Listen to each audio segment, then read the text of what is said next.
You're watching Morning at NTV.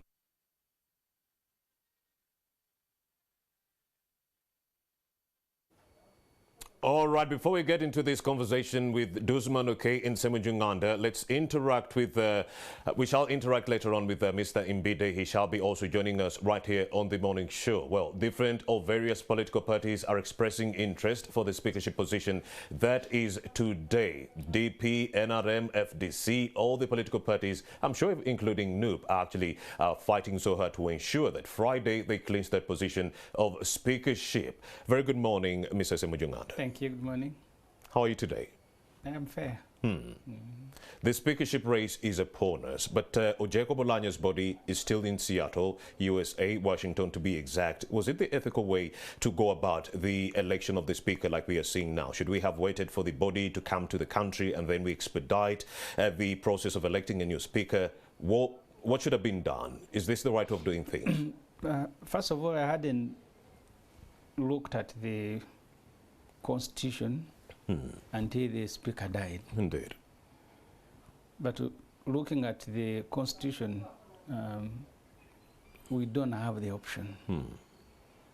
Because the Constitution is very specific that when that office falls vacant, the first business of Parliament, when Parliament convenes, is to elect the speaker. I see. And the program of sending away the Honourable Speaker includes bringing him to Parliament and a special seating to pay tribute. So that special seating must be presided over by a speaker. That's what the Constitution says. So it is a condition that has been forced on Parliament. My own desire and thinking was that we will mourn Oulanyah, send him away, and then go into the election of the speaker. But unfortunately, the interpretation of all the lawyers, government and private lawyers, is that this is not something that you can circumvent. You will have to elect a speaker and then go on to mourn and send away the Honorable Jacob Oulanyah. Yeah. Are you also interested in vying for the speakership? I contested for speakership in May, but I gave reasons. The first time I spoke to the media, I said that the opposition must provide a candidate for both the speaker and deputy speaker. Indeed. And I did say that if my colleagues, because I am not the most qualified, if they fail, I am one of those who think that a seasoned lawyer would do better as a speaker. I am a journalist. Indeed. So I said if my colleagues, and I thought people like the Honorable Nwagaba, the Honorable Medad Segona, Asumani Wasarirwa, and others would offer themselves, but they didn't. So I said, no, we will not allow NRM just to compete against and amongst itself. So that's how I offered myself. It's not that I set out that I will go and contest and become a speaker, but I thought the opposition must provide a candidate. Let's take a look at some of the other Ugandans who are interested in taking over the leadership position of speakership. We do have Stephen Mbide on standby and ready to interact. Well, Mbide, very good morning. What's the latest where you are? Stephen Mbide are live. The nation is still breathing.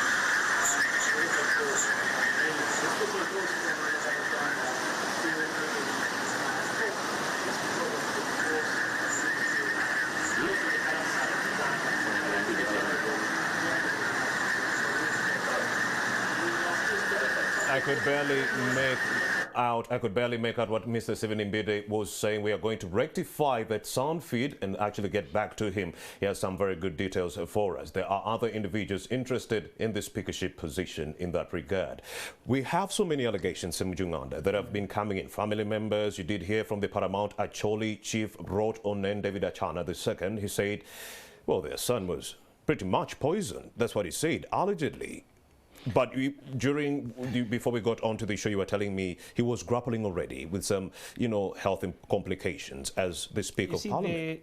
The health issues are private, but the Honourable Oulanyah has been, since May, it's now almost a year, he's been on and off. He was unwell.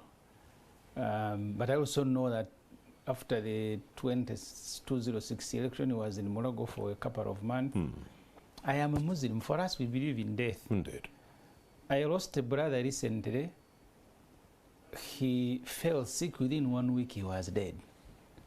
He had even conducted, because he was head of theology at UNEB, he even conducted meetings on Thursday, but he died on Friday, Saturday, and went and buried him. Maybe people are not religious, but to die is compulsory.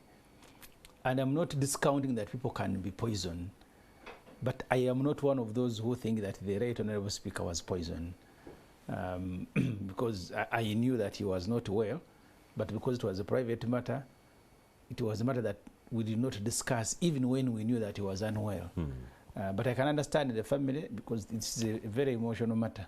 But I am convinced beyond reasonable doubt that the Honourable Speaker has died from natural causes. The father contains that he really got ill around the time he was elected as Speaker, and he says that in confidence, Jacob Oulanyah mentioned that he was grappling with something at the time. It seems like he was trying to give hints to the family members. Even when we were campaigning for speakership, I knew that he had a bit of a problem. He wasn't as healthy as you thought he would be. No, he had, because you see, by appearance you look okay, but on the inside, when inside you have a bit of a problem. So you're saying the cancer was eating him up at the time? I don't want to go into the details of his health, but I know that he has had a problem. He's been battling with some ailment, and maybe until the Almighty said now, this is your calendar ends today. So you're saying it's natural causes. Let's hear it from Duzman Ki, the RDC of that is Padar district. A very good morning, Duzman Ki. Glad to have you join us right here on Morning at NTV. What are the leaders in the Acholi sub-region saying about the demise of their son, Jacob Oulanyah? Good morning to you. How is Kampala? Kampala is super great. Very good. How is Padar? Padar is very good, but it's a very extremely hot place. Yeah. We are talking about an average temperature of 35 to 37 per day. So basically it is too hot.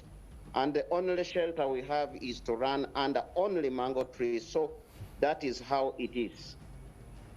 And of course, yesterday you were telling me because of the weather, that's the reason as to why people are not going for their second shot of the COVID-19 vaccines, because they have to duck the hot weather within the area. It was laughable, but it's a reality.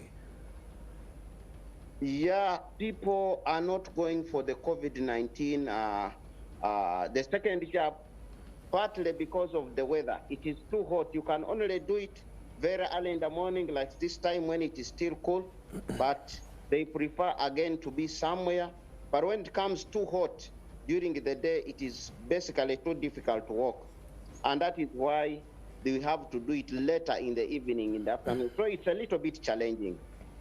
Yes, Duzman, okay, away from COVID-19, let's speak about the now fallen retired Honourable Speaker of Parliament, Jacob Oulanyah. What are the leaders within the Acholi sub-region saying about his demise or death?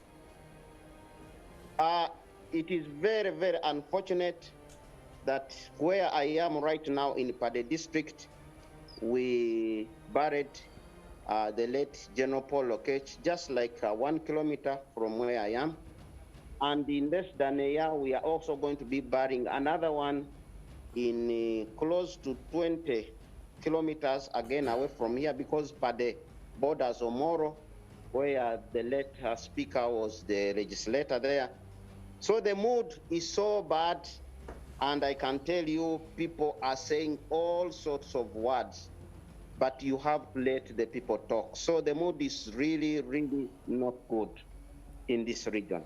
Well, the father of the deceased, Nathan Okori, says his son was poisoned. That is what he's telling us. And even yesterday, the Acholi Paramount Chief wrote on David Achana II, also came out and voiced concerns over the same. He gave an example of the IGP that you actually mentioned, Lokech. And he said Lokech also died in similar, unverified circumstances. And he also alluded to the fact that maybe their own son was allegedly poisoned in that regard and killed. What are you getting from the Acholi leaders in this regard, this beautiful morning? Are they still sticking to those talking points? Those are the sentiments. Those are the sentiments outside there. That is what people talk about. But like you can say, you wait for a post-mortem report to know the cause of this particular death. And the post-mortem report goes directly to the family. I am lucky. I was part of the team that sent the post-mortem report to the late General's wife.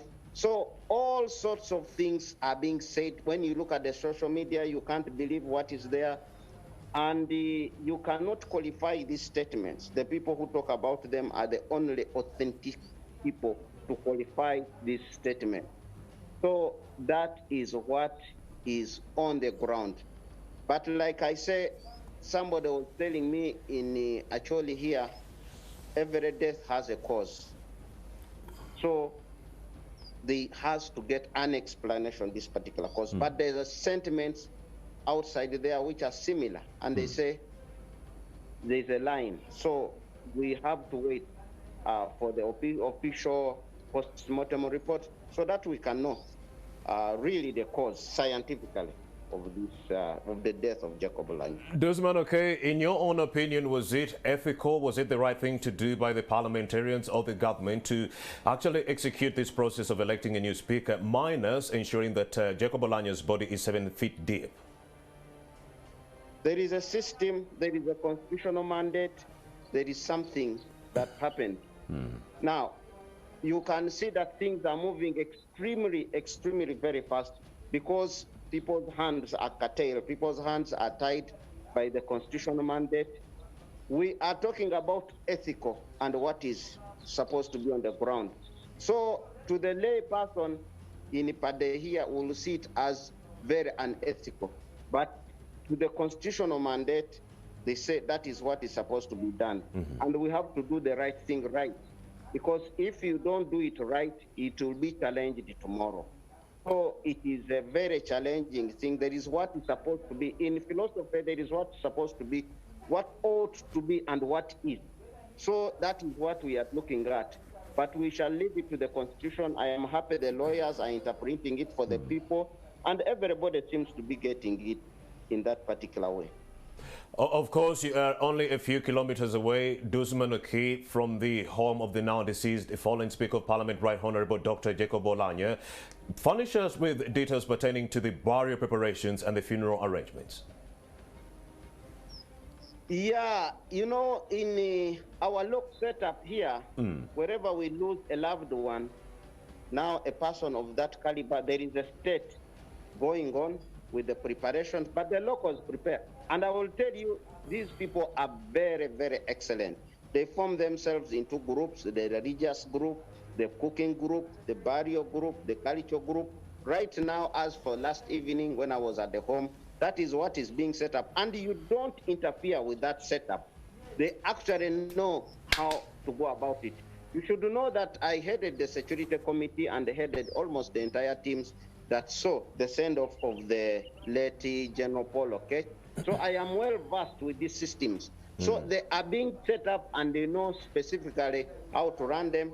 And as we wait for the directives from the Ministry for the Presidency, the Minister for the Presidency, Honorable Mire Babalanda, has called all the resident district commissioners and RCs in this region to meet this afternoon so that we can see the best way to handle this. So basically, that is what is going on right now. But the arrangements are going on as we wait for the official position and the dates thereafter. Mr. Desmond, okay, back to the August House, do you think the race for the speakership to fill, Jacob Oulanyah's vacant position is going to be a test for the NRM alliances within the August House? Yeah, that is a $1,000 question.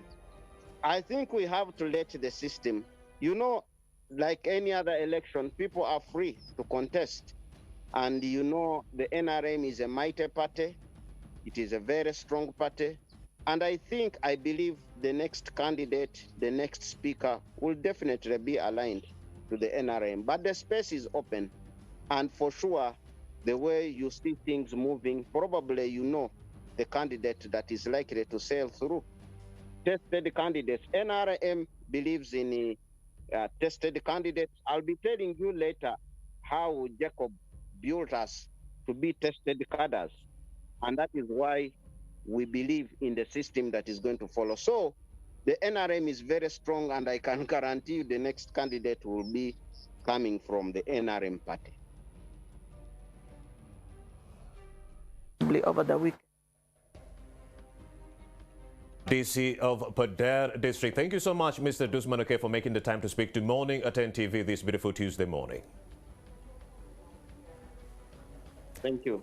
Indeed. That is Dusmanoke, the RDC of Pader District. With me physically within the studio, I have Semujunganda, Kira Municipality MP. Lydia Wanyoto also joins us right now. Very good morning, Lydia.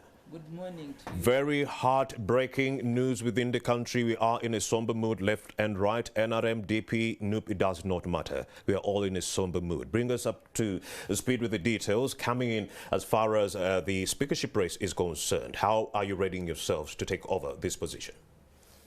I thank you for this. Indeed. And I would like to join the country Indeed. to mourn Right Honorable Jacob Oulanyah.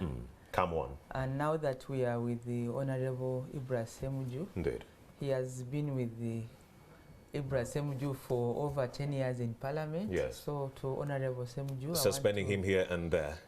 They were that is part of the parliamentary relations. Indeed. And I would like to join the rest of the country to also say condolences to Honorable Semuju, because whatever it is, we need vibrancy in Parliament. We do so need it. If there was this Oulanyah and Semuju at crossroads at one time, that's good for the country. But I think what's very important is also the generation. There's the way the chemistry of the generation worked. Yes, Lydia. So that's why I'm paying my tribute and condolences to Honorable Ibra Semuju. Indeed. A loss is a loss. A loss is a loss. I think we are divided in like two sets of people. Namely? There are those who are deeply not yet stable, and they are mourning Oulanyah, and they are more focused on being home. I've been at the house since Sunday. Yes. But there are also those who have the responsibility to deliver a speaker. I might not be more focused on the speaker race. I hear you. I'm more focused on the family and stuff, because the Jacob Oulanyah was our in-law. Dorothy was from my community, a close friend, went to school together. Before she died. Yeah. So for us, we are more in there. But you see, the law does not allow the Semujus to be like us. For them, they must deliver a speaker before any business of Parliament happens. And both in the Constitution, Article 82, yes, clause 4 is very clear. No business can happen in the House when the office of the Speaker is vacant. What we need to tell Ugandans to understand is that there is a difference when the Speaker is not around. He can delegate a deputy. Yes. But the moment he dies, like it was announced by the head of state, Indeed. and this is also in their Pensions Act. The Parliamentary Pensions Act is also very clear. They've been elaborate on how a sitting speaker's funeral is managed when a speaker dies when he's in office. So there's a lot. They've been very clear. There are almost 17 points that must be followed when a speaker dies in office, and the government has begun the process. Flags flying, half-mast. There must be an official announcement on all the media houses. He must be given a state funeral. It's not official. They are different. A state funeral. And all those lists. So government is following the law. The Parliamentary Pensions Act is very clear. And also the Constitution. Indeed. So while for us we are managing the traditional way of supporting the family and being at the house, the Honorable Semujus must give us a speaker. Indeed. So the processes are beginning, and going forward, we expect that the official announcements have been made about the death, and by implication, that there's a vacancy. So between the Clerk of Parliament and the Chief Justice, yes, lady, there must be a gazetted announcement of the vacancy, and then Parliament will be convened. So whether it was ethical or not, it's grounded in the law. This is what they were supposed to do. It is both in the Constitution, the 1995 Constitution, but also in the Parliamentary Pensions Act. Indeed. So it's very important that we let people know that while we are Africans and we think that we should also, first of all, bury somebody. Thank you. But we must also respect the Act, and these people are the ones that were able to get the spirit of the constitution and also put an act of parliament. So we cannot maneuver, we have to just work within the law. But also, because it's so important to pay tribute, in the law again, they talk about paying tribute to the speaker if he dies in office. Now, to pay tribute to the speaker, parliament must sit. For parliament to sit, to do business, there must be a speaker. So everybody's hands are tied until a speaker has been elected. And you were that there is a paying tribute to our fallen brother. Yes. Within it's because it's parliament business. There's a motion and all that, so that has to be done, and I think that they are up to the job. It's a not a difficult matter. Yes, the concern is clear. It's among the Muslims. So they will just convene the 520, now they are 528, there have been 29, and they elect one of them Muslims, and then we can send our brother to rest. Indeed. Semujunganda, is the opposition in this race, or are you simply leaving it to the NRM? Of course, my personal desire, and I've expressed it, is what's due to happen. I had proposed that we get a committee of 20 MPs, senior ones. All right. You consult, and then arrive at the name of the next speaker through consensus. Through consensus. Especially around this time, because it's happening for the first time. But I also did request the NRM that if they choose the speaker, then they should allow the opposition to propose the deputy speaker. All these things are still possible, provided there is goodwill. So the next 2 days are going to be very important. I know the NRMs are starting their own processes. We'll also be convening and consulting amongst ourselves. What do we do? Because the last time I competed, it was a very bruising campaign. I don't think Parliament wants to go through that. Indeed, it was cacophonous, I'm telling you. It was. The only advantage this time is that it's going to happen in a very short period. I don't think we will be on TVs and radios quarreling, because if you're going to have elections on Friday and by Tuesday morning the candidates are not even yet known, it means the short time is going to save us from the quarreling that characterized the last election of the speaker. The president having to choose sides, choosing Oulanyah over Kadaga, it was really heinous. It was noisy, a campaign. Yeah, because you see, but is it feasible what you're trying to tell us? Choosing a speaker based on consensus? In life, you keep trying. Because if we are fearing things that are hard, then I would be home sleeping. Do we have that prescription in the law? I'm just giving you the experience, because Parliament works by the law, but also by the practice. Indeed. Because I was a parliamentary journalist before I became an MP, and I saw how Wapakabulo emerged to become a speaker, how Sekandi, Ayume, and Kadaga, etc. So the process, at that time, the MPs were choosing a person, they were sure the best person among the MPs. So we do not have the campaigns that has characterized the speakership, the last two terms of Parliament. Indeed. We will try, because for me I think that's the best. If you got some 20 senior MPs to sit and discuss, you will have a name of the speaker without having to quarrel. If you subject it to very rigorous processes, it will create bitterness. Because I have seen the Acholis are saying, no, the next speaker must be Acholi. I have also seen a group of members of Parliament who say, no, the deputy should, because in the past, when you had the Ayume, Ayume was deputized by Sekandi. When Ayume went away, Sekandi took over. Kadaga was a deputy to Sekandi, she became a speaker. Oulanyah was a deputy, became a speaker. So there is a group, a very big group at Parliament, who are agitating for the deputy speaker to take over, looking at that history and practice. All those things can be processed the moment you convene a meeting of senior leaders, and you don't make this look like a do or die. I was telling colleagues at Parliament that even Oulanyah, who went through a very bruising campaign, he has left it. So why must we kick and kick each other because we want to be a speaker? The one we elected in May is no longer there. He didn't enjoy the speakership. And that's why I said, for me, it shouldn't be a matter of life and death. We can have a discussion, and I hope the NRM will afford us the opportunity to do so. Will the NRM be in position to allow such an issue to take center stage, Lydia Wanyoto? Having a committee of some 20 MPs choose the speaker? The NRM party, I think we should be very clear. Go ahead. There are two processes. There is the government process, there is the legal process. The politics of it is at the entail. So government has now announced the death. Right. The Chief Justice and the clerk are going to gazette and announce to convene Parliament to have the election, because that's their work, to preside over an election of the Speaker.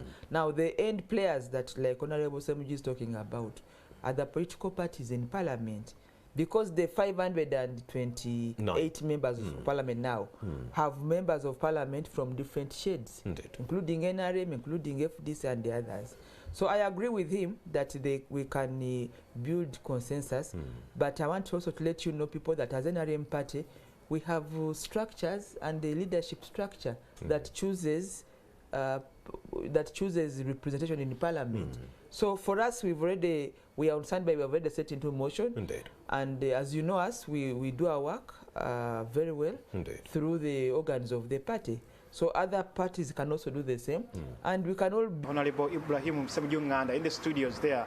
I will be speaking to Honorable Betty Auchan, not only as a woman representative for Gulu City, but also having grown up, having worked with, having been in Gulu with Right Honorable, the late now Jacob Oulanyah. You know much about him.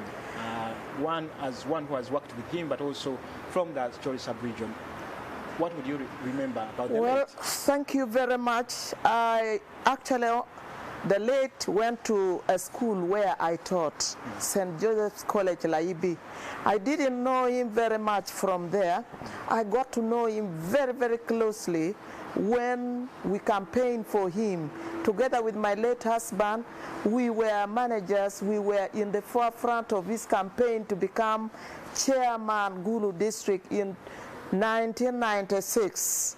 We missed narrowly, but we were in the campaign team. Then he was our great friend. The two families, we associated very closely.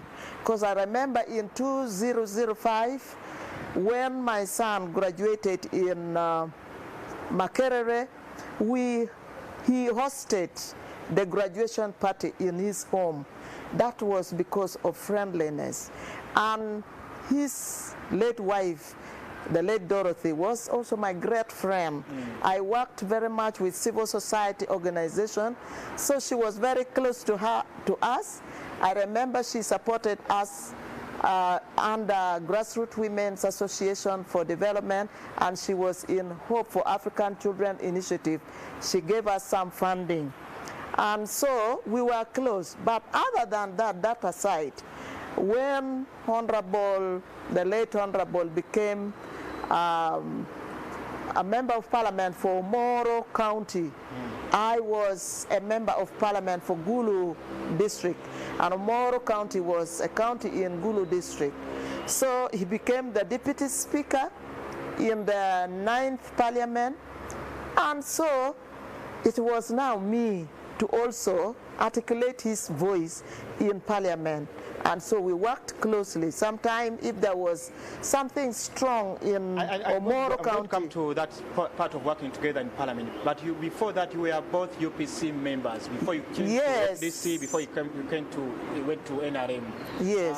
How did he take it that you went to FDC, and how did he take it when you went to NRM? I remember in 2005, that was December, he was hard on me and he rebuked me very much for having moved away from UPC to FDC, and he equated FDC to be the same with NRM. How could you move to a snake?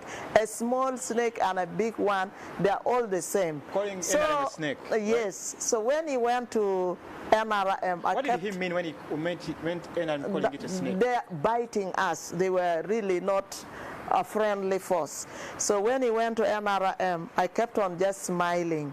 You know, even culture culture is not static, it's dynamic. So it's even worse with the politics.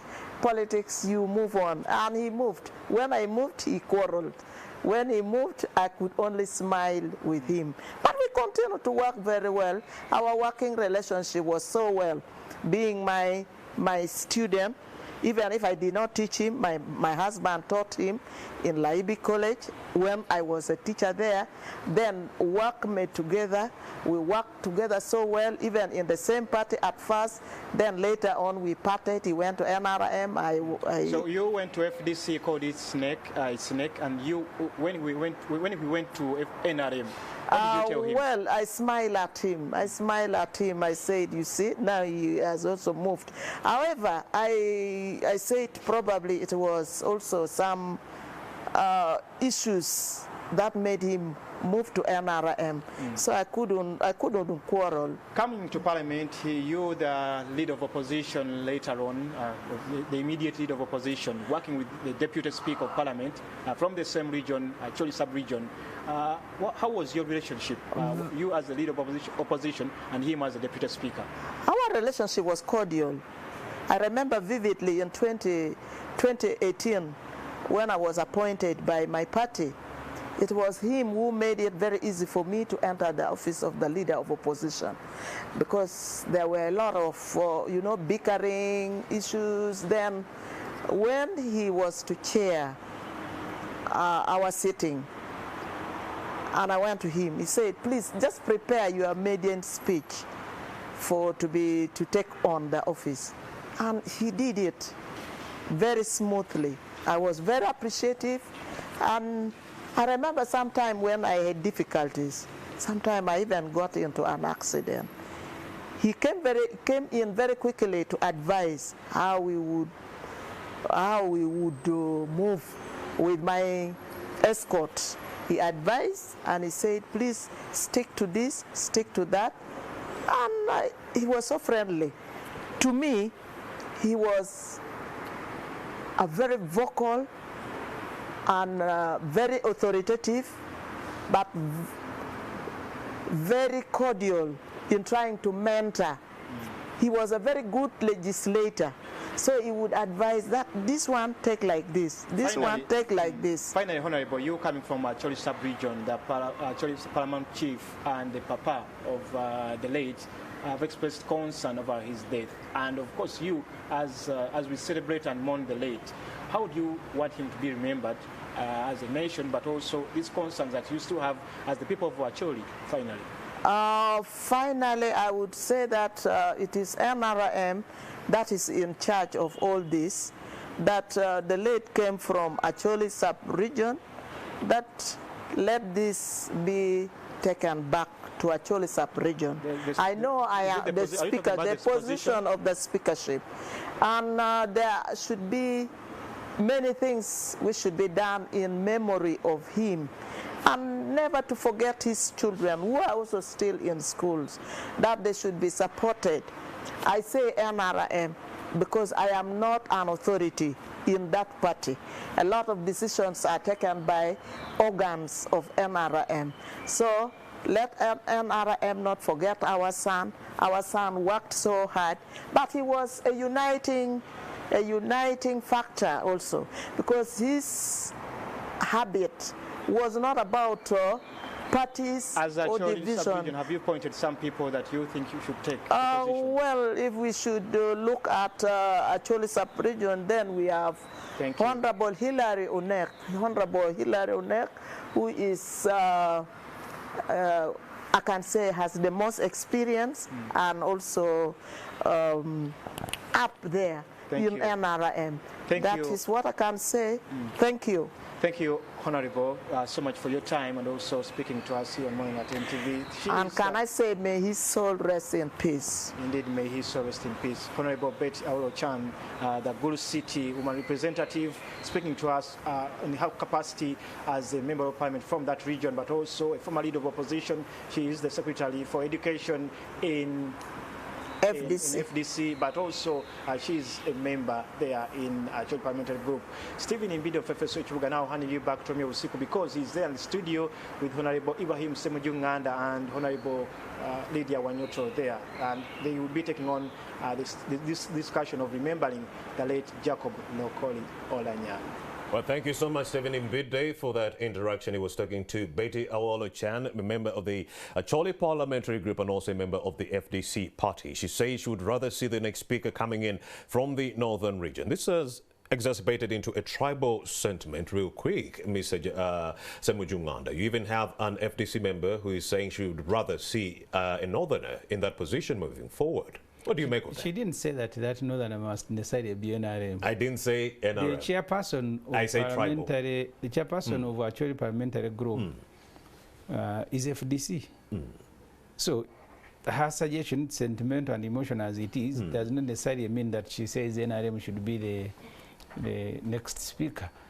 But aren't you worried that it has become so tribal real quick, the tribal sentiment? I mean, tribes exist. You can't. Shouldn't we be electing someone who is competent enough to run that office and not someone who is simply from the north? They will ask you if their choices are not competent enough. For me, I don't see any problem. You see, politics accommodates all that. Yes, Semuju. There are people who are in politics for tribal, for religious, for... And I remember when Parliament was considering the Political Parties and Organizations Act, because one of the sections there is that a political party must be national. Professor Frederick Juko, professor of law at Makerere, said, no, you don't need that. Yes, Semuju. A party that wants to take over national leadership will, by that desire, become national. Because you can't be a tribal party and become and you lead the country. He said, so don't put all those things in the law there for no reason. And he said it is okay for people to start a Baganda party, a Karamajongo party. And said the day they will want to take over national leadership, they will invite other people and become national. So if their choices want a natural MP to be a speaker, it means he will go to canvass for support from everybody, and by that virtue he'll become a speaker for everybody. I don't have any problem with that. I saw both his name being fronted here and there. But let's talk about the quality of debate, Semujunganda, because this was a tenet, a value that was actually so much espoused by the now deceased fallen Speaker of Parliament, Jacob Oulanyah, when it comes to the quality of debate. That was his strongest tenet. Do you think that it's going to die, or it died already with him when he actually succumbed over the weekend? First of all, this Parliament, two problems have emerged. The desire by every MP to be seen. Cameras showing that Semuju of Chira has said this. But also the management of debate by the speakers themselves. Allowing, say, oh, this matter, 1 minute, 1 minute. What can a person say in 1 minute? I've been speaking about Oulanyah. During the sale of Uganda Commercial, the second sale to UCB now, Uganda Commercial Bank, Indeed. because it was done against the resolution of Parliament, Oulanyah, who had prepared, spoke for 2 hours. One person spoke for 2 hours. But in this Parliament of ours, this is just an opportunity for everybody. And that's why Parliament degenerates into a local council. Indeed. Even the issues that are being raised in Parliament are issues that should be ordinarily dealt with by the district councils. And that was one of my quarrels with the previous speakers, that because you want to patronize MPs, so you must give everybody an opportunity, even when they are saying nothing. Oulanyah, and we shared that. Me, I wanted a debate, even if it is dominated by 5 people a day. I'll go home happy, and I can also take the opportunity to learn from them. I don't want to say that that will die with Oulanyah. People who will be the speakers, some of us will keep reminding them that this is a legislature. We need a vibrant debate. This is not a talk show that everybody must be given an opportunity. Cows in my constituency disappeared, and now a school roof has been swept away by a hailstorm. Indeed. I don't like those things in Parliament. Things that should be administratively handled. And you spend an entire evening discussing constituency issues. But Oulanyah, give him credit. That man liked a great orator. Yes, he liked debate, and he had set out to achieve that. He said, go and do research. And he actually used to do a lot of research when he was an MP. So I hope whoever takes over from Friday will be able, among other things, to ensure that the quality of debate keeps improving. Besides the quality of debate you'll pitch in, Lydia Wanyoto, what kind of other hurdles lay ahead for this new speaker that we are waiting for? What the outside doesn't know is that the speaker is also an administrator. Yes. The speaker deals with everyday welfare of members of parliament. Yes, Honourable.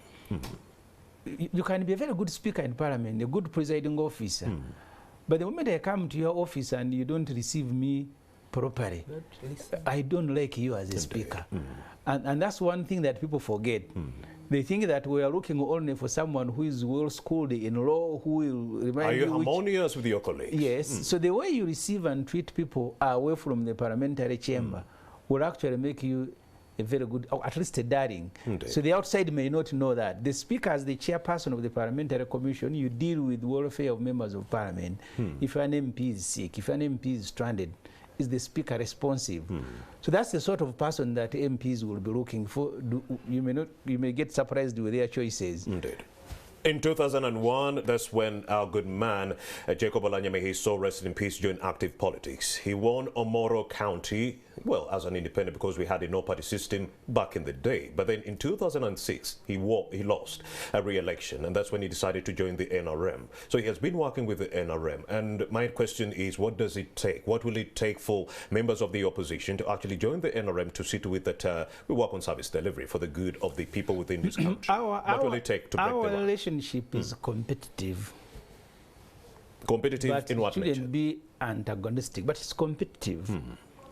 Because you all want to be the ruling party.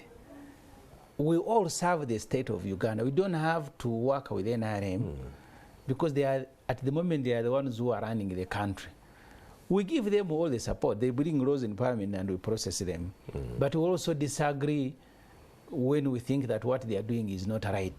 I cannot say that we are not working together. We all serve. We sit in parliament, process bills together. But everybody must understand that this is a competitive relationship. Can we get to that level of mature Kenyan politics where Uhuru Kenyatta, puts an olive branch towards Raila Odinga? Is that possible?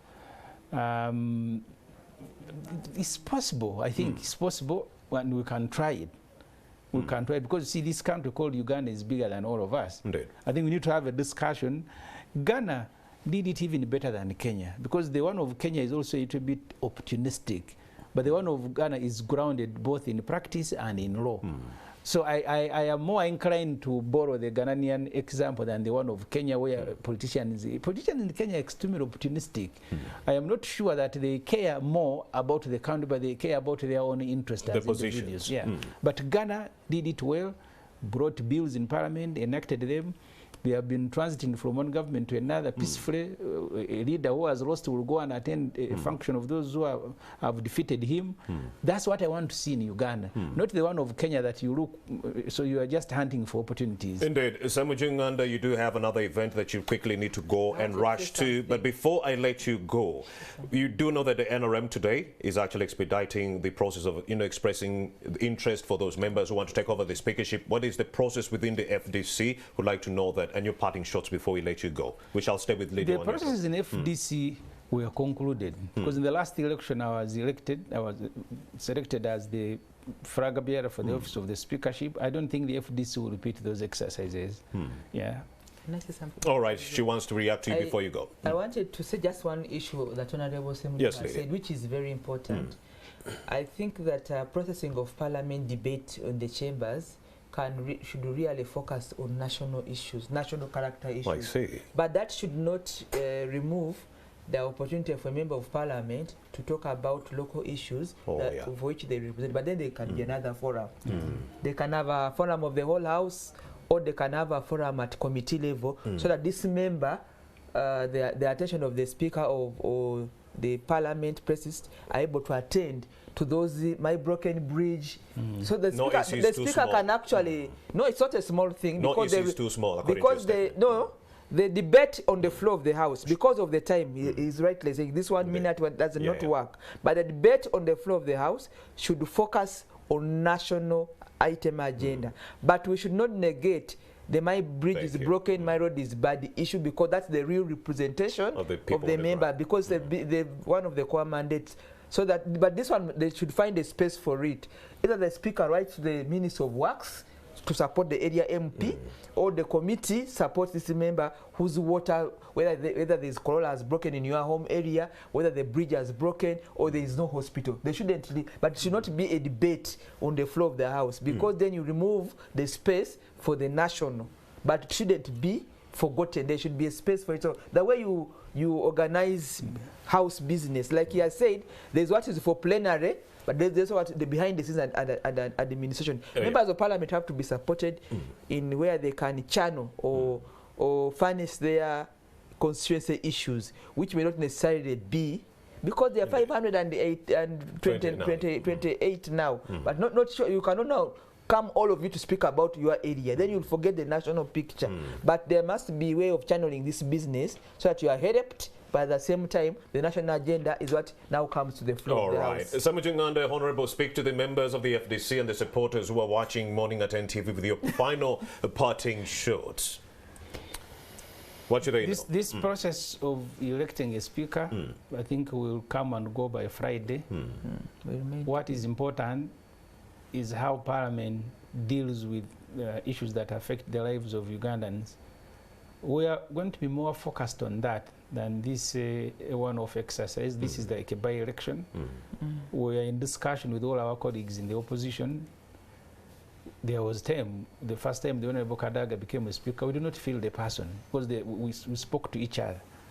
I hope that speaking will happen between now and Friday, and we don't have to go through another campaign and another hassle for who takes over a position that is being left by one of our colleagues. Do you think FDC has a chance to clinch this time?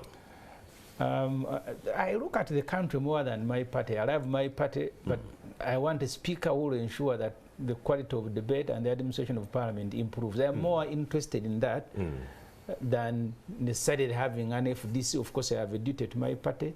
So if the speaker is FDC, I will celebrate, but I am more interested in who will steer Parliament. National interests over party interests. Thank you so much, Samujunganda, for having made the time to speak to Morning at NTV. We shall let you go now. Thank you for coming through.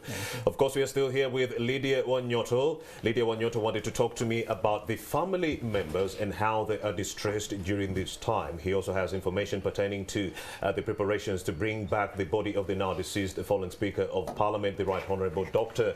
Jacob Oulanyah. In tandem, right now, we are talking about some 528 members of the August House. Before that, they were 529, but after losing the Omoro County MP, that is Jacob Oulanyah, we're now talking about 528 MPs, excluding the ex-officials. That is how huge the August House is. So let's talk about the issue of the family members with Lydia Wanyoto. Lydia Wanyoto, the family members is highly distressed. That is an understatement. Furnish us with those details on their emotional stature as we speak right now. No, I just wanted the public, Jacob Oulanyah's family, relatives and friends, the community in Omolo, and where he has been representing, and especially the Lalogi sub-county. And the Lalogi sub-county? Yes, in Omolo. And actually celebration at the same time. You know, in the next 3 days, the character of politics may want to take the bigger space of the media because we are electing a speaker, but I wanted to assure everybody that we are with the family and we are mourning. And that's why we are calling upon members of Parliament, who is a small group of people who have that constitutional responsibility, the legal, to fulfill the constitutional mandate of electing a speaker. But it should not remove us away from mourning Jacob, because we are with the family, we are at the home in Muyenga, and even in Lalogi, we have a community mourning him. Because now this is a mix of our culture, but also standing with the family, but at the same time fulfilling a legal and constitutional mandate. Because I've had many people saying, you know, you've already forgotten Jacob. I call him Yakobo. You've already forgotten Yakobo. You are electing a speaker. That's not true. The truth is that we are managing a very difficult situation. Agreed. Yes, the legal that must happen and the constitutional, because if we do not have a speaker, we will not be able to pay tribute to Jacob. And Jacob stood large in the politics of our country, but also in the politics of my party. He has been a Central Executive Committee member in charge of northern Uganda. So this is not something that we want to, yeah, he's been a very senior person, both in my party as a SEC member. Indeed. And you know that The Vice President it is Western SEC Northern that Uganda. sat and in the party, and we presented him without a due process of an election in SEC. We said for this time of 2021, 2026, the candidate for the NRM is Jacob Oulanyah without an election. This week. Without an election, and we presented him to the NRM members of Parliament caucus, who also endorsed him, and then we took him to the national election of Parliament. Should we expect the same this week? So I don't want to preempt. No elections, as in SEC will just have to I don't fountain want them? to preempt the process. According to the culture within the party, what usually happens? The culture of the party is that we respect the party constitution and the party guidelines and parliamentary caucus guidelines, rules of procedure. So let's see how it goes. And I want also to let everybody know that this is the first time we have lost a sitting speaker. Indeed. At least in my lifetime. So we are managing a new, very difficult situation. We are not speculating. We are dealing step by step. So let Wednesday come, which is tomorrow, for our party. SEC will sit, and as you know very well, that Parliament of Uganda has more than one party. So all others, but at least the law and the government and parliamentary procedures are being followed. That's why really that is important. At the level of the family, we are mourning. Indeed. We are mourning because... How are they doing? Yeah. What can I say? It's a very painful experience. Because but we stand with the family. Because why I asked how are they doing, because you do have a moral question that is coming through. Many, including the father of the now deceased Nathan Okori, say that he might have been poisoned. And of course, that's why I asked how are they doing in the face of such allegations coming through. No, what is important? We need to wait for a final pathology report. Of course, they will be entitled to the post-mortem reports, go to the family. We understand the pain, but the reality will sink in with time. Time is the biggest healer from my own experience and many experiences, but we really, the most important thing is to stand with them and to support with them in this very difficult time, and for them to understand the processes that are going on. Yes, lady. Because government is doing everything possible to get the body back. So it's another, procedure and a lot of logistics involved. But when finally they are here, fortunately he has been a personality in the presidents of the country. He's number 3 of the country. So the law is very clear on how we handle his funeral, including on how we support the family. So my point is that people should appreciate what's happening in Parliament, but we have not forgotten to stand with the family. And of course, you were so close with the family members, especially the now deceased wife, Dorothy. Let me speak on behalf of the Gayaza girls. The late Dorothy Nangwale was a Gayaza girl. She studied with us until we joined university at the same time, and that's where she met Jacob Oulanyah. I'm one of those that participated in the student politics in Makerere at that time. Agreed. Including late Dorothy. But we found when the Oulanyah... Even Oulanyah they were already brand names. They had already been there. For him, he did 7 years at university. Yes. He first did his political science and agriculture economics course. When he finished down, he went to law school and did the 4 years of 3 years of law school and then the 1 year of LDC. So he was a longer time around the Makerere community. Even the activism was actually high during that time. So he was one of those brand names that we found. Can you tell us about his activism during that time at the university? Well, he was a speaker of the guild. He was a speaker of the guild in the Mao government, and he was a very good orator because we used to have public lectures in Makerere, and he was always one of the speakers and a very moving speaker. At that time, he was subscribing to the UPC political party, but a very aggressive, knowledgeable, and you visibly would not. So he was a darling to the UPC even before he met Dorothy. He was a member. Yes, he was a member of the UPC party and opposition, but a very, very astute speaker. You would not miss his voice or his stature. Because many people thought and maybe very convincing. many people thought he joined the UPC after meeting Dorothy, because Dorothy's father, Abner Nangwale, was the Minister of Works in Obotetu's government. We were with Dorothy at university, and she was also very active in the politics of our country. Yes. So maybe their chemistry could have been aligned to that, and many of us, of course, have parents who had that UPC background, because UPC was a big government. But for him, he held on until recently, until after political parties were revived in Uganda, and when he became a chairman of the Legal and Parliamentary Committee, he chose to join the NRM, and that's why we appreciate his flexibility of mind, because then he has been able to join the majority party and provide leadership to the country up to the number 3 of presidents of our country. That's not a mean achievement, and that's why you see that we have joined as a country to mourn him. Around 98 years. He was not these usual people you have, and indeed, we hope that after him we have lessons we learn, but also he was a role model. If you want to be a good nationalist, if you want to be an astute, standout role model, you must maybe read, be a good, had a very good culture of reading. Oulanyah would not speak without information. Of course he was a very informed person. So that's where we are. We should be able to during his time at the university, he was shot. And actually his plane was ruptured. There was a protest that killed 2 students during his stay at Makerere University. And he was also shot. They ruptured his plane.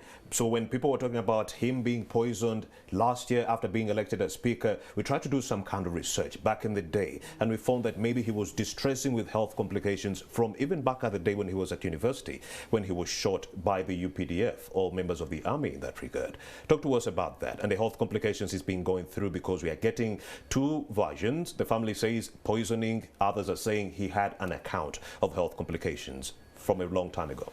I am under very strict obligation not to discuss personal medical issues to the public, because we have experts. Please. In Uganda, Honorable Oulanyah had personal medical doctors. Even abroad, he was being managed by medical experts.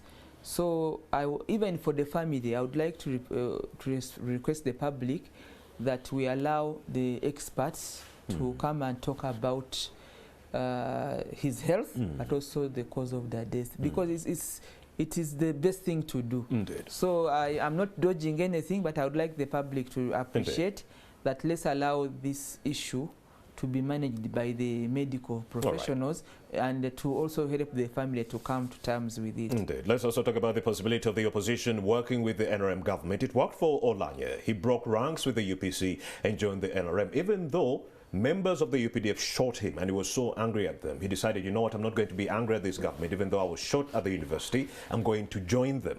What will it take right now, 2022, for the opposition and the NRM government to sit together and we actually iron out the resistance politics that is eating this country? Let me speak for the NRM and our leader, His Excellency President Museveni.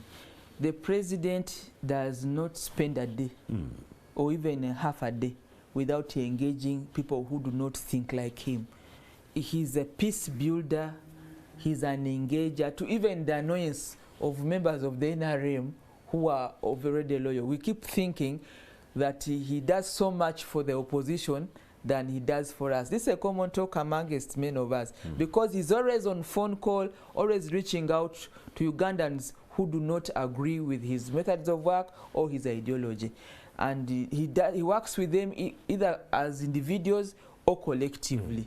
So don't be deceived that there is no engagement. Actually, it's more from the NRM and our leader Museveni than it is from the other side.